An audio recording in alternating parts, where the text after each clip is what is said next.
Poliana Lovato, eu sou doutoranda do programa de pós-graduação da Universidade de Caxias do Sul, e o artigo ele foi desenvolvido em conjunto com o professor Dr. Leonardo de Camargo Subtil, também da Universidade de Caxias do Sul, e com a Jennifer Souza da Silva, que é voluntária de iniciação científica na universidade.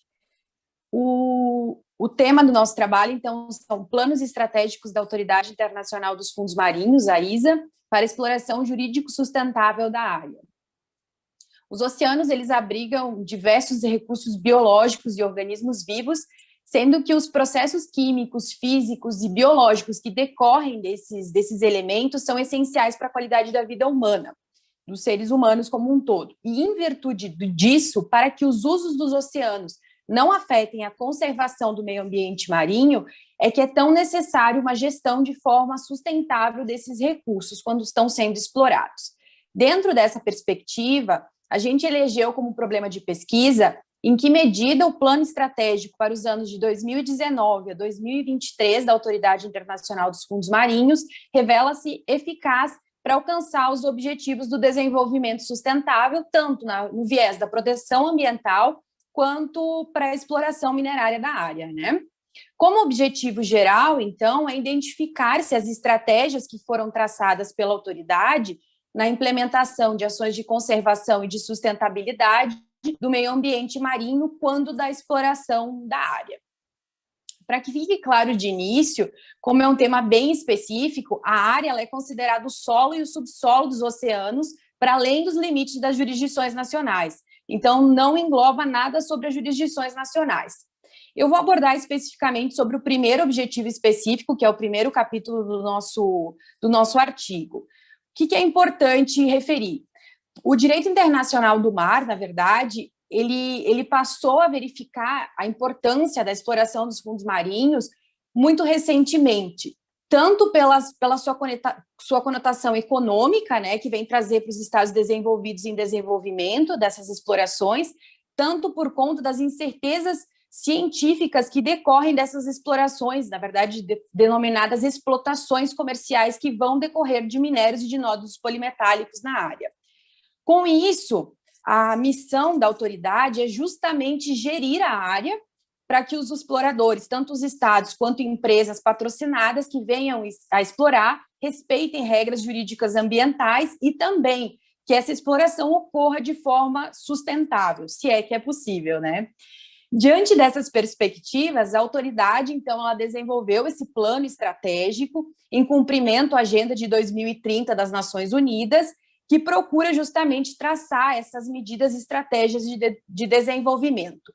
Um outro ponto importante é que tanto a área quanto os recursos minerais e os nódulos polimetálicos que ali se encontram são considerados um patrimônio comum da humanidade, segundo o artigo 136 da Convenção. E a área, ela cobre 54% da área total dos oceanos, ou seja, é muito vasto.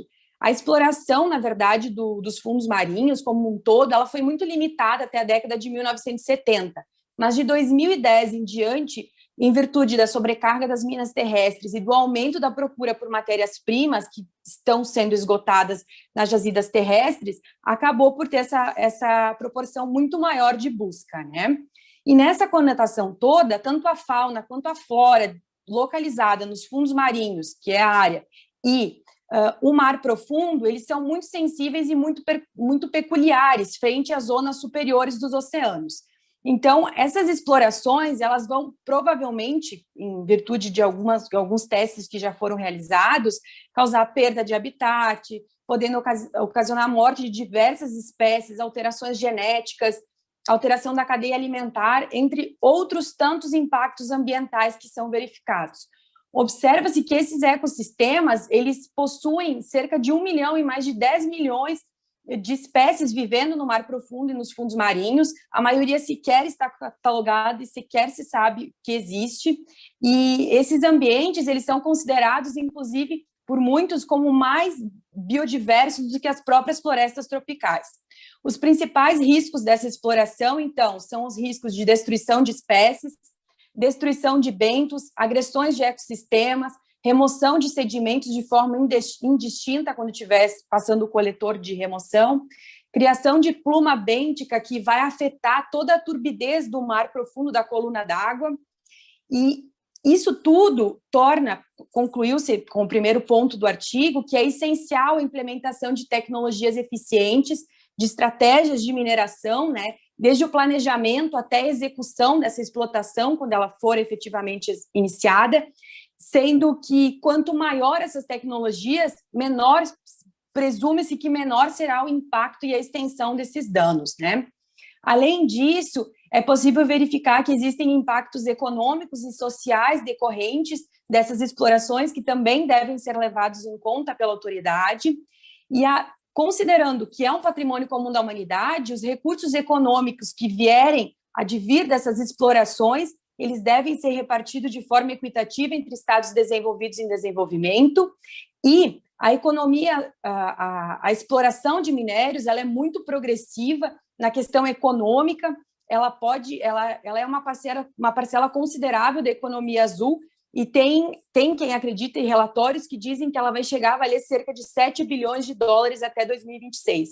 E é nesse ponto que se insere o nosso artigo. Agora eu vou passar para a minha colega para não passar o tempo aqui. Boa noite. Então, eu vou apresentar o segundo ponto do artigo. Qual seja a atuação da Autoridade Internacional dos Fundos Marinhos para a redução dos impactos das atividades minerárias na área. A Organização das Nações Unidas adotou a Agenda 2030 e elaborou 17 Objetivos para o Desenvolvimento Sustentável, sendo o Objetivo 14 intitulado Vida na Água. O Objetivo 14 visa conservar e promover o uso sustentável dos oceanos, dos mares e dos recursos marinhos para o desenvolvimento sustentável, e apresenta 2 desafios. O primeiro, garantir a conservação e uso sustentável dos oceanos, e o segundo, fomentar o desenvolvimento sustentável. A ISA, que é a Autoridade Internacional dos Fundos Marinhos, a fim de iniciar as ações do Plano Estratégico do período de 2019 a 2023, elaborou orientações estratégicas para os anos de 2019 a 2023. As orientações estratégicas são partes do plano estratégico e prevêem as medidas a serem tomadas para alcançar os objetivos estabelecidos no plano estratégico. Desse modo, as orientações estratégicas descrevem quais ações serão tomadas pela ISA e pelos Estados partes da Convenção, e os resultados almejados a partir da implementação do plano estratégico. Buscando, então, tornar o objetivo 14 realizável, a ISA ela deve desenvolver regras e regulamentos que irão guiar as atividades exploratórias para que ocorram de acordo com o princípio do desenvolvimento sustentável. Com base nesses objetivos, a ISA elaborou a orientação estratégica número 2, que consiste na adoção de regulamentos, regras, procedimentos e recomendações que devem nortear todos os processos e fases da exploração da área, a fim de adequar as estratégias para o período de 2019 a 2023. Com base nas peculiaridades que envolvem a área, observa-se que a implementação jurídico-ambiental que preveja a sustentabilidade trazida pelos Estados patrocinadores, as regras constituídas pelos Estados devem estar em consonância às normas elaboradas no plano internacional e devem ter como atributo o controle das atividades de mineração e a adoção da abordagem de precaução para fins de proteção ambiental. No âmbito internacional, a ISA enfrenta dificuldades que consistem em monitoramento e fiscalização dessas atividades. Podem ser encontrados também como desafios a serem enfrentados pela ISA, a implementação de uma política e uma estrutura regulatória para a gestão ambiental que garanta a proteção efetiva do meio ambiente marinho, quando dos atos exploratórios, situações que deverão atentar ao nível científico, técnico e comercial, ou seja, a estrutura deverá ser adaptável, técnica e viável. A partir desse ponto, então, notou-se que a proteção ambiental tem sido apresentada como uma questão central nas estratégias da autoridade para os anos de 2019 a 2023. Conclui-se que a ISA tem desenvolvido regras e regulamentos em matéria de proteção ao meio ambiente marinho, sendo que vem cumprindo de forma progressiva com as disposições trazidas pela Convenção sobre o Direito do Mar.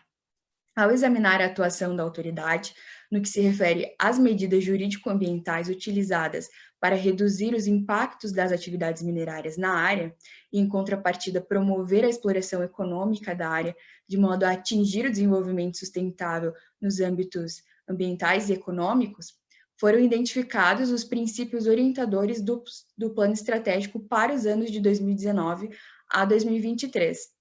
Dentre eles, garantir a proteção ambiental, promover o compartilhamento dos resultados da pesquisa científica marinha, garantir capacitação e transferência de tecnologia em benefício da humanidade, facilitar a participação dos estados em desenvolvimento nas atividades na área, repartir equitativamente os benefícios, promover o desenvolvimento organizacional e a transparência como elemento de boa governança, com a atuação voltada ao cumprimento dos Objetivos do Desenvolvimento Sustentável da ONU e nos princípios orientadores do Plano Estratégico de 2019 a 2023, denota-se o empenho da ISA para a integração para a exploração sustentável na área e a preservação do meio ambiente marinho. Nesse aspecto, o regime legal a ser adotado pela autoridade representa avanços para regular as atividades da área. Contudo, embora os objetivos traçados no plano estratégico representem progresso, evidencia a necessidade de emprego da cautela na adoção de disposições sobre a exploração da área.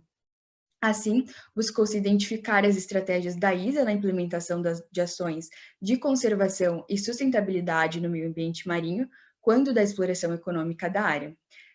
Formulou-se o seguinte problema de pesquisa: em que medida o plano estratégico para os anos de 2019 a 2023 da Autoridade Internacional dos Fundos Marinhos revela-se eficaz para alcançar os objetivos do desenvolvimento sustentável e a proteção ambiental diante da exploração minerária da área. Desse modo, confirmou-se a hipótese de que os objetivos traçados no plano estratégico da Autoridade Internacional dos Fundos Marinhos representa significativo avanço para a regulamentação das atividades de mineração comercial da área na proteção do meio ambiente, encontrando-se em consonância aos Objetivos do Desenvolvimento Sustentável das Nações Unidas. Agradecemos a atenção e nos colocamos à disposição para questionamentos.